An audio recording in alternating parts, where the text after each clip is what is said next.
చూడండి నా కూతురు కడుపుమాన్ కడిగి బొట్టులు పెడతాంది, పసుపు కుంకుమంతా. అందుకే చెప్తారు ఇంటికి ఒక కూతురు ఉండాలి అని. ఎంత చక్కగా పెట్టింది చూడండి, పూజలు చేస్తుంది. కంటి కూతుర్ని కనాలిరా, మనసంతే మగాడిలా పెంచాలిరా. నిజమే కదా. ఇంకా ఇప్పుడు దీపాలు కడుపుమాన్ దగ్గర పెట్టేదానికి రెడీ చేసేస్తుంది తను. వాళ్ళ నాన్న ఇదిగో తమలపాకు పెట్టి పూలంతా డెకరేషన్ చేసి దాని మీద దీపం పెట్టేసాము కడుపుమాన్ దగ్గర.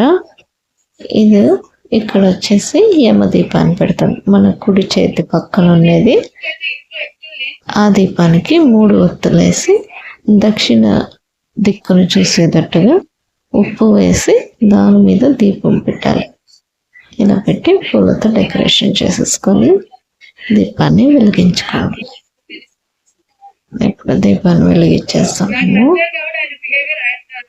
దీపావళి పండుగ అంటేనే దీపాలు స్పెషల్ అన్నమాట. ఎంత అలంకరంగా ఉంటుందో కడుపుమాలో ఇల్లు అంతా ఫుల్ డివోషనల్గా నిండిపోయి ఉంటుంది. దీపావళి పండుగ స్పెషలే అదే.